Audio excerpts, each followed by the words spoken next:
Sa ngalan ng Ama at ng Anak at ng Espiritu. Sa ngalan ng Ama at ng Anak at ng Espiritu Santo, Amen. ang pagpapala ng ating Panginoong Hesus Kristo, ang pag-ibig ng Diyos Ama, at ang pakikipagkaisa ng Espiritu Santo, naway sumainyong lahat. At sumaiyo rin. Mga kapatid, tinipon tayo bilang mga kaanib na angkan ng Diyos. Kaya dumulog tayo sa maawaing Panginoong nagpapatawad ng lubos. Sinugong tagapagpagaling sa mga nagsisisi, Panginoon, kaawaan mo kami. Panginoon, kaawaan mo kami. Dumating na tagapaganyayang mga makasalanay magsisi, Kristo, kaawaan mo kami. Kristo, kaawaan mo kami. Nakaluklok ka sa kanan ng Diyos Ama para ipamagitan kami. Panginoon, kaawaan mo kami. Panginoon, kaawaan mo kami. Kaawaan tayo na makapangyarihang Diyos, patawarin tayo sa ating mga kasalanan at patnubayan tayo sa buhay na walang hanggan. Amen. Manalangin tayo. Ama naming makapangyarihan, ipagkaloob mong kami magkamit kailanman ng kalusugan at kagalingan sa aming katawan at kalooban, pakundangan sa pagdalangin ng laging Birheng si Santa Mariang Mahal, kami naway mahango sa hapis sa kasalukuyan at makinabang sa kaluwalhatiang walang katapusan. Sa pamamagitan ni Hesukristo, kasama ng Espiritu Santo, magpasawalang hanggan. Amen. Umupo ang lahat.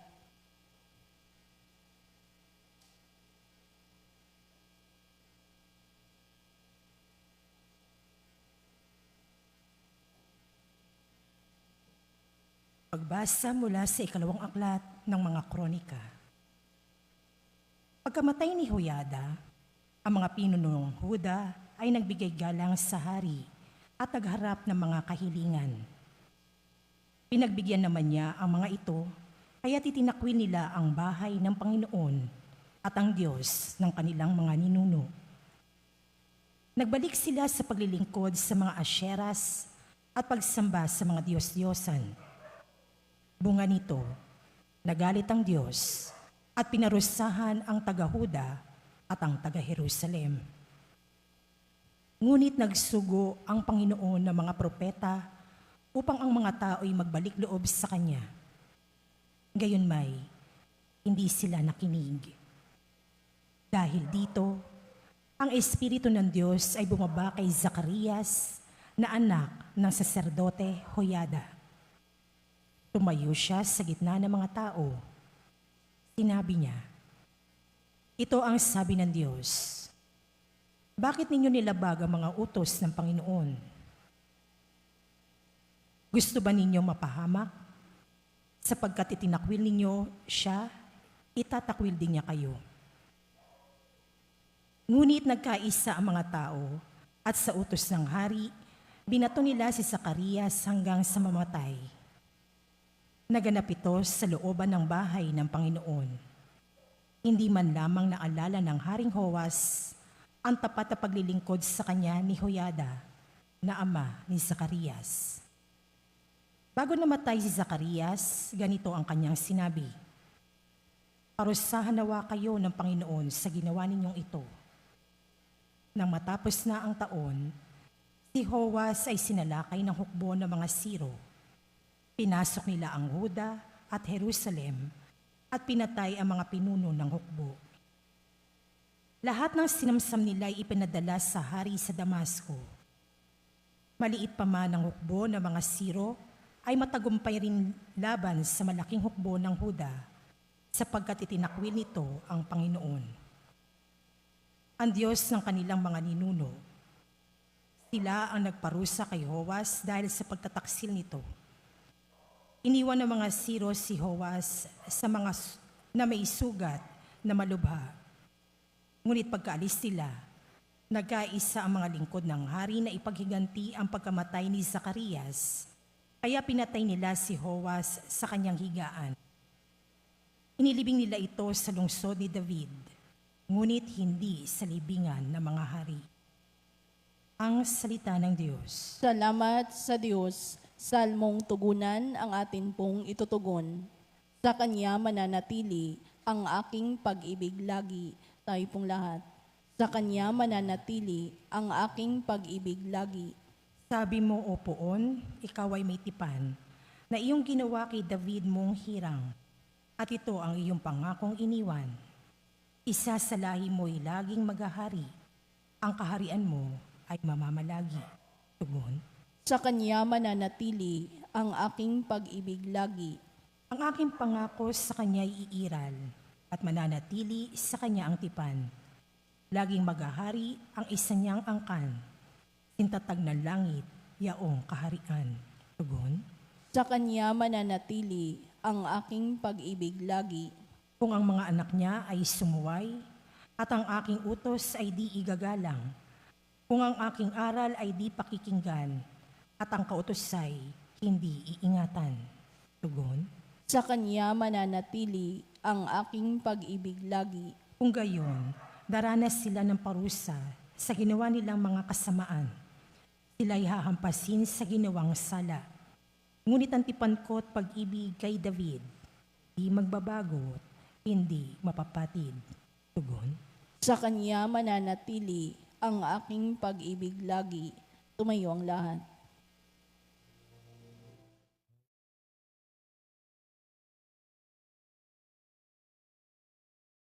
Wikain mo, o nakikinig ako sa iyong mga salita. Alleluia, Alleluia, Alleluia.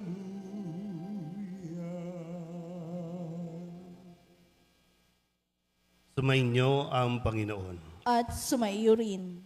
Ang mabuting balita ng Panginoon ayon kay San Mateo. Papuri sa iyo, Panginoon. Noong panahong iyon, sinabi ni Jesus sa kanyang mga alagad, walang makapaglilingkod ng sabay sa dalawang Panginoon, sapagkat kapupuutan niya ang isa at iibigin ang ikalawa. Paglilingkuran ng tapat ang isa at hahamakin ang ikalawa. Hindi kayo makapaglilingkod ng sabay sa Diyos at sa kayamanan. Kaya't sinasabi ko sa inyo, huwag kayong mabagabag tungkol sa pagkain at inumin na kailangan ninyo upang mabuhay o tungkol sa damit na kailangan ng inyong katawan. Hindi ba't ang buhay ay higit na mahalaga kaysa pagkain at ang katawan kaysa pananamit? Masdan ninyo ang mga ibon, hindi sila naghahasik, ni nag-aani, o kaya'y nagtitipon sa bangan.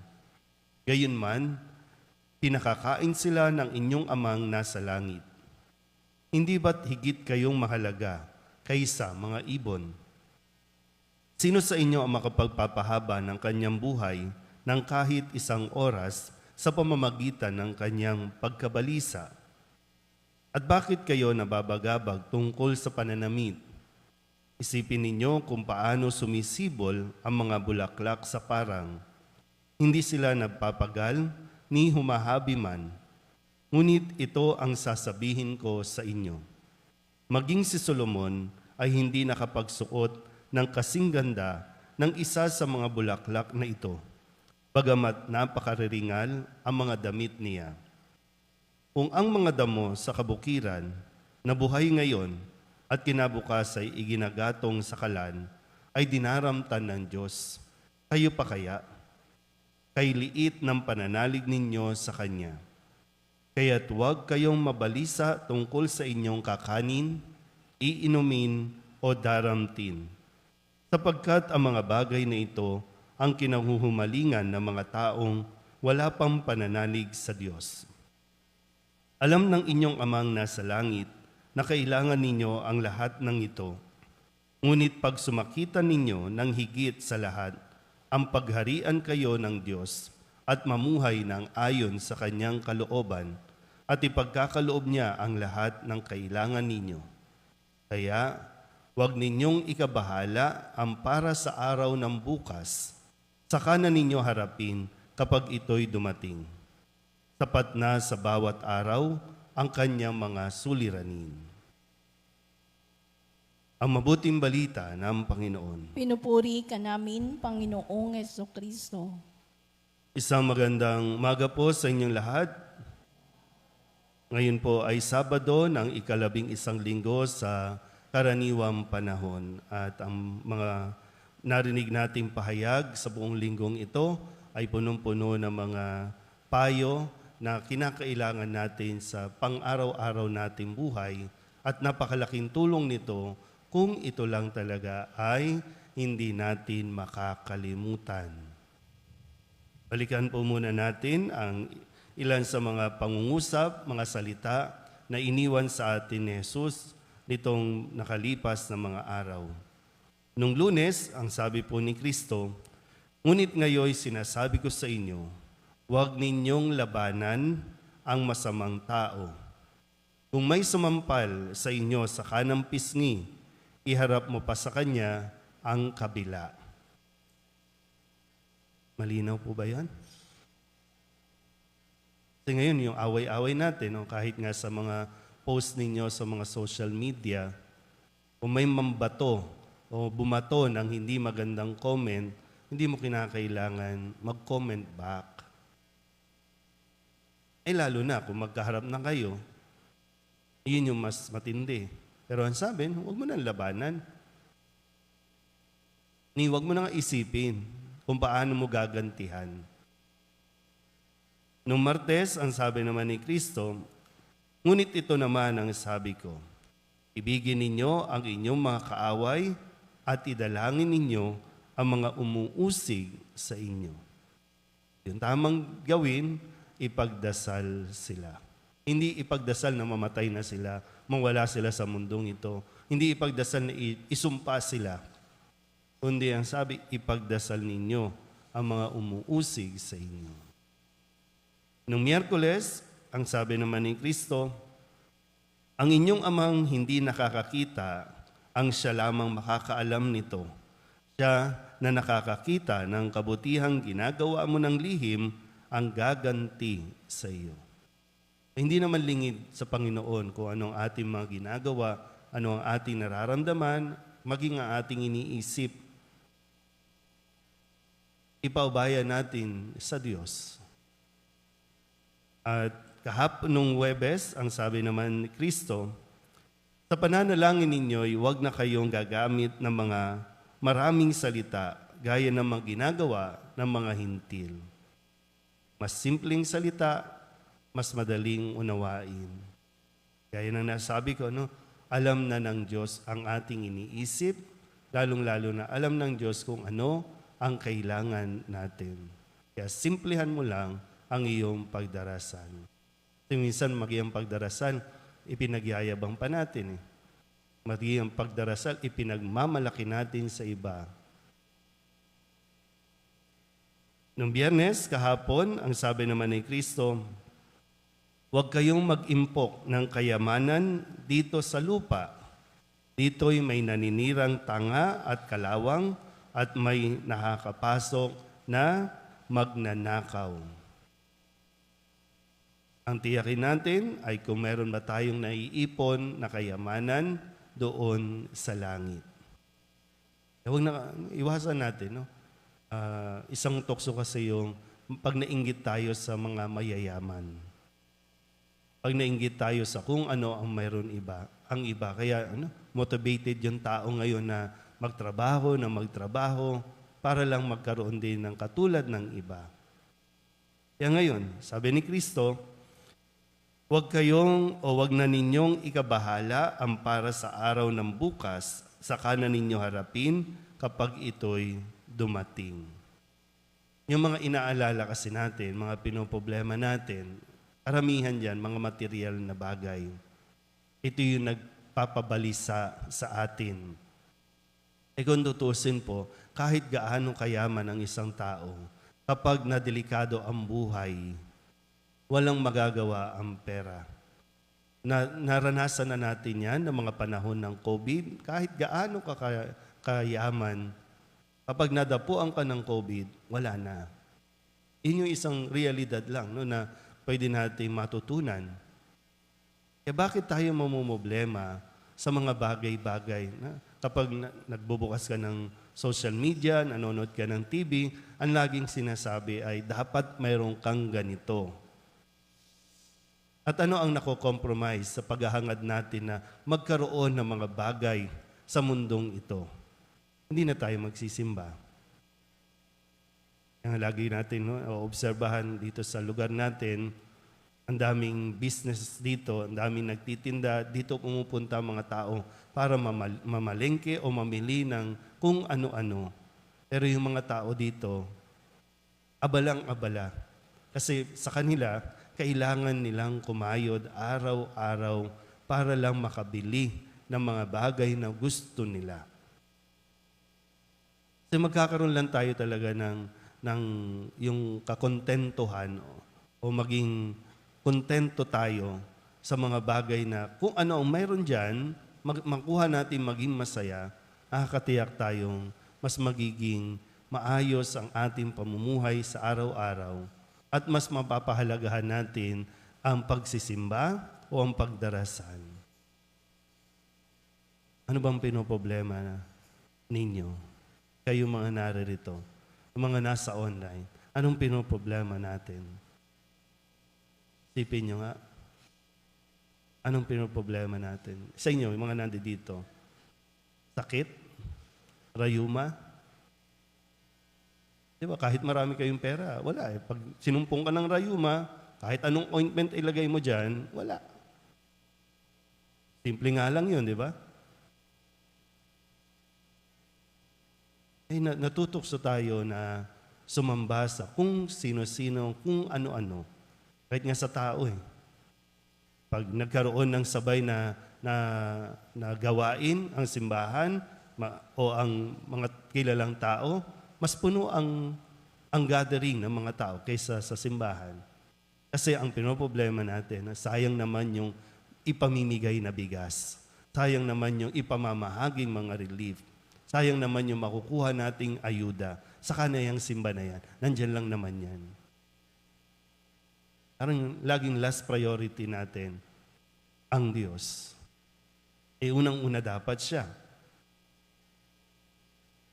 Sana po, kahit ito lang makuha natin yung aral na huwag tayong masyadong mamoblema sa mga pinoproblema natin. Andiyan na yan eh. Enjoy mo ang bawat araw. Maging masaya ka. Makuha mong maging masaya bawat segundo, bawat araw ng ating buhay. Sayang. Sayang po.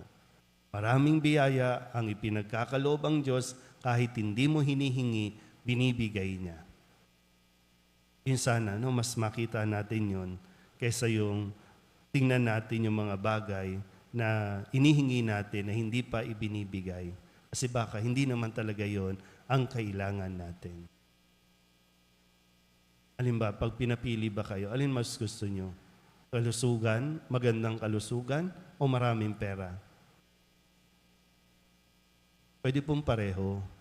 Ayan, ganyan tayo lagi, isa nga lang eh. Diba? Nawa, sa tulong ng mahal na Birhen ng Solidad, na siya rin naman nagpakita sa atin ng kasimplihan ng buhay. At hindi masyado, kumbaga, wala yung mga pangamba kasi alam niyang hindi naman siya talaga pababayaan din ng Diyos. Naitaguyod niya ang kanyang anak nung mawala na si Jose sa buhay nila, naitaguyod pa rin niya si Jesus na hindi sa karangyaan, kundi sa pagsunod sa Diyos. Amen?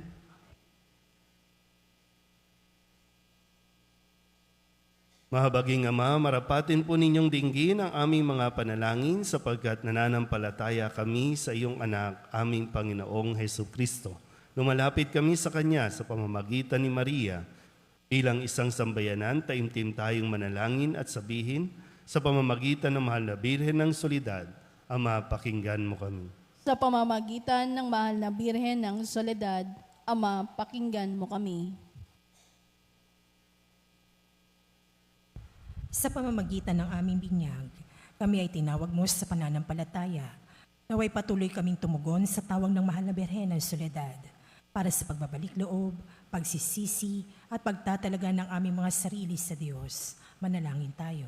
Sa pamamagitan ng mahal na Birhen ng Soledad, Ama, pakinggan mo kami. Ama, idinudulog namin sa iyo ang mga pinuno ng aming pamahalaan. Ipagkaloob mo po sa kanila ang katapatan sa paglilingkod at naway kumilos sila para sa ikabubuti ng sambayan ng Pilipino, lalo na ang mga nagugutom at naghihirap. Manalangin tayo.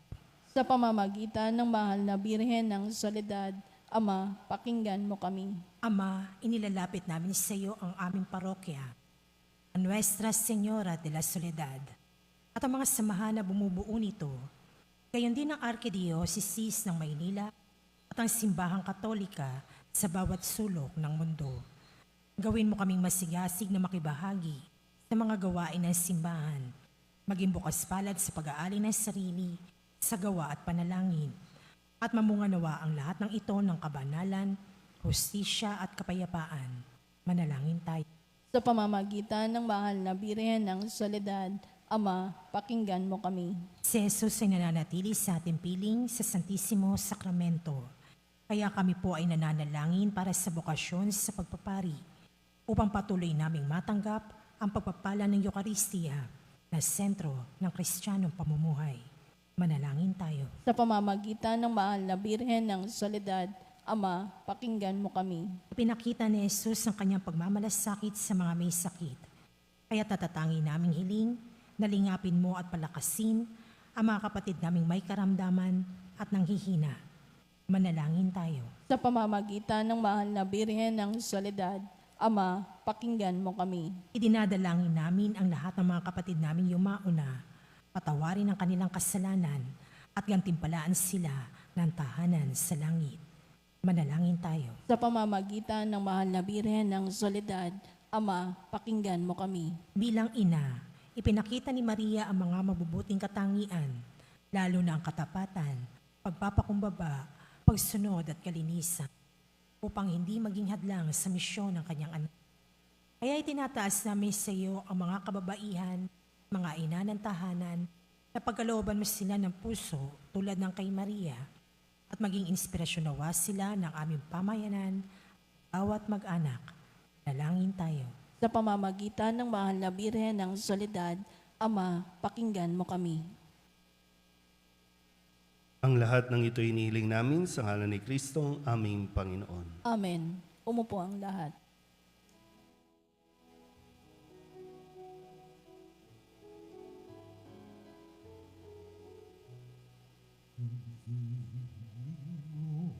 Ang awit ko, lahat ng ito'y nagmula sa iyo.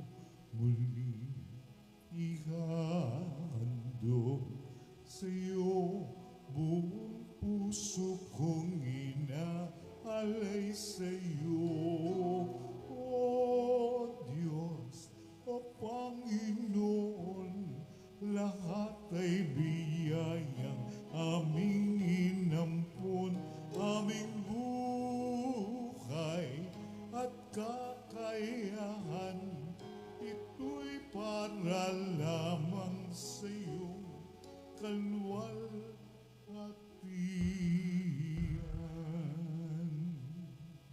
Manalangin kayo mga kapatid upang paghahain natin ikalugdan ng Diyos sa mga makapangyarihan. Tanggapin nawa ng Panginoon itong paghahain sa iyong mga kamay, sa kapurihan niya at karangalan sa ating kapakinabangan at sa buong sambayanan niyang banal. Ama naming lumikha, ang iyong nagkatawang taong anak ay tumulong nawa sa aming ginagawa upang siya na iniluwal ni Maria nang di bumawas kundi lalo pang nagpaganap sa pagkabirhen ay magpagindapat na kalugdan mo ang aming paghahain sa ikapagpapatawad ng mga kasalanan, sapagkat siya ang Panginoong kasama mo at ng Espiritu Santo magpasawalang hanggan. Amen. Tumainyo ang Panginoon. At sumaiyo rin. Itaas sa Diyos ang inyong puso at diwa. Itinaas na namin sa Panginoon. Pasalamatan natin ang Panginoong ating Diyos. Marapat na siya ay pasalamatan. Ama naming makapangyarihan, tunay nga marapat na ikaw ay aming pasalamatan. Bukod mong pinagpalang maging ina ni Hesu Kristo, ang mahal na birheng nagpupuri at nagagalak sa iyo. Ikaw ang gumawa ng tanang dakilang bagay, ikaw ang lumingap sa lahat kailanman. Nilingap mo ang mahal na Birhen bilang iyong abang alipin na iyong binigyan ng tungkuling kumalinga sa anak mong manunubos namin. Kaya kaysa ng mga anghel na nagsisiawin ng papuri sa iyo nang walang humpay sa kalangitan, kami nagbubunyi sa iyong kadakilaan. Santo, Santo, Santo, Diyos makapangyarihan, puspos ng lulhati ang langit at lupa, o sana sa kahitaasan, nilapalang narito sa ngalan ng Panginoon, o sana sa kahitaasan, o sana sa kahitaasan.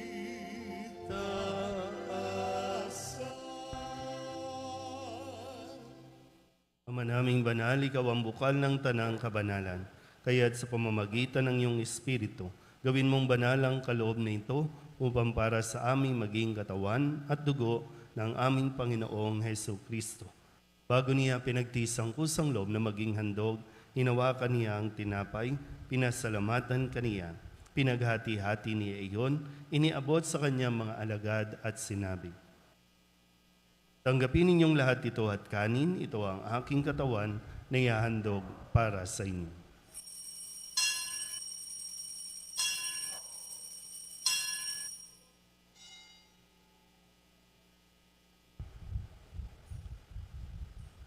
Kaya hindi naman nang matapos ang hapunan, hinawakan niya ang kalis, muli kaniyang pinasalamatan. Iniabot niya ang kalis sa kanyang mga alagad at sinabi, tanggapin ninyong lahat ito at inumin. Ito ang kalis ng aking dugo ng bago at walang hanggan tipan, ang aking dugo na ibubuhos para sa inyo at para sa lahat sa ikapagpapatawad ng mga kasalanan. Gawin ninyo ito sa pag-alaala sa akin.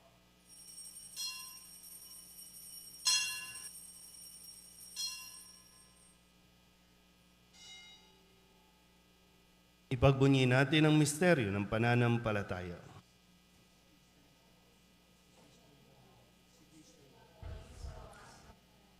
Ama, ginagawa namin ngayon ang pag-alaala sa pagkamatay at muling pagkabuhay ng iyong anak. Kaya tiniaalay namin sa iyo ang tinapay na nagbibigay buhay at ang kalis na nagkakaloob ng kaligtasan. Kami napapasalamat dahil kami iyong minarapat na tumayo sa harap mo para maglingkod sa iyo. Isinasamo namin kami magsasalo-salo sa katawan at dugo ni Kristo ay mabuklod sa pagkakaisa sa pamamagitan ng Espiritu Santo. Ama, lingapin mo ang iyong simbahang laganap sa buong daigdig. Puspusin mo kami sa pag-ibig kaysa ni Francisco na aming Papa at ni Jose na aming Obispo at ng Tanang Kaparian. Alalahanin mo rin ang mga kapatid naming nahimlay na may pag-asang sila'y muling mabubuhay, gayon din ang lahat ng mga pumanaw. Tawaan mo sila at patuloyin sa iyong kaliwanagan. Tawaan mo at pagindapating kaming lahat na makasalo sa iyong buhay na walang wakas. Kaysa ng mahal na Birheng Maria na ina ng Diyos, ng kabiyak ng puso niyang sa San Jose, kaysa ng mga apostol at ng lahat ng mga banal na namuhay dito sa daigdig ng kalugod-lugod sa iyo, may pagdiwang nawa namin ang pagpupuri sa ikararangal mo sa pamamagitan ng iyong anak na aming Panginoong Hesu Kristo. Sa pamamagitan ni Kristo, kasama niya at sa Kanya, ang lahat ng parangal at papuri ay sa iyo, Diyos amang makapangyarihan, kasama ng Espiritu Santo, magpasawalang hanggan. Amen. Amen. Amen.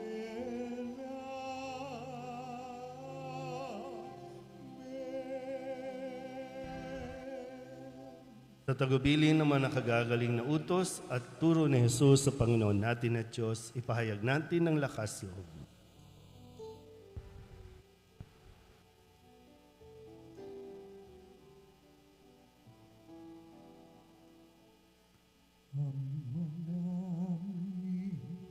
Sumasalangit ka, sambahin ang ngalan mo, mapasa amin ang kaharian mo,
masama.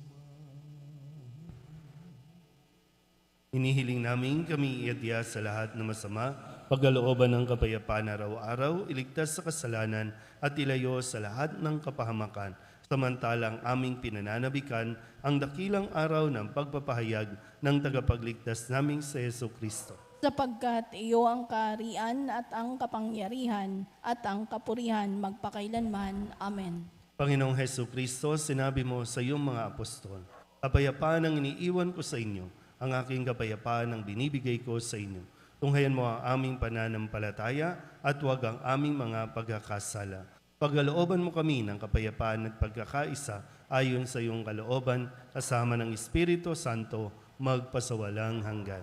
Amen. Ang kapayapaan ng Panginoon ay laging sumainyo. At sumaiyo rin. Magbigayin po tayo ng kapayapaan sa isa't isa.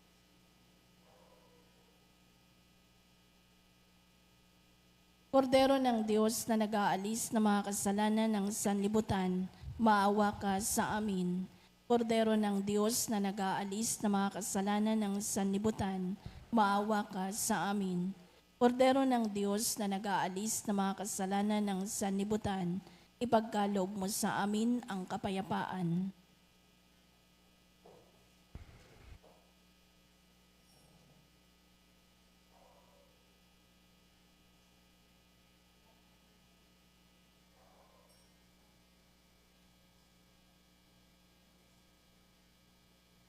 Ito ang kordero ng Diyos. Ito ang nag-aalis ng kasalanan ng sanlibutan. Mapalad ang mga inaanyayahan sa kanyang biging. Panginoon, hindi ako karapat-dapat na magpatuloy sa iyo. Ngunit sa isang salita mo lamang ay gagaling na ako. Katawan ni Kristo, Amen.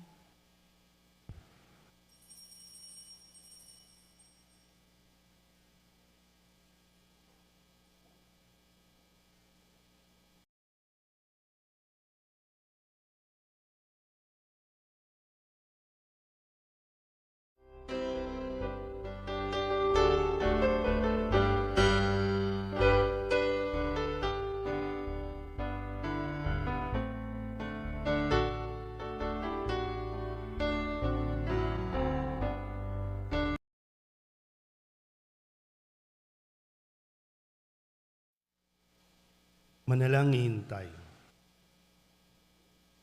Ama naming mapagmahal, sa pagsasalo namin sa banal na pakikinabang, ang iyong kagandahang loob ay aming hinihiling upang ang pagpaparangal namin sa mahal na Birhen at pagtulad namin sa Kanya ay magpagindapat na aming paglingkuran ang pagganap sa kaloob mong kaligtasan sa pamamagitan ni Jesucristo kasama ng Espiritu Santo magpasawalang hanggan. Amen. Sumainyo ang Panginoon. At sumaiyo rin. At pagpalain kayo ng makapangyarihang Diyos, Ama at Anak, at Espiritu Santo. Amen. Tapos sa ang banal na misa, humayo tayo sa kapayapaan ni Kristo. Salamat sa Diyos.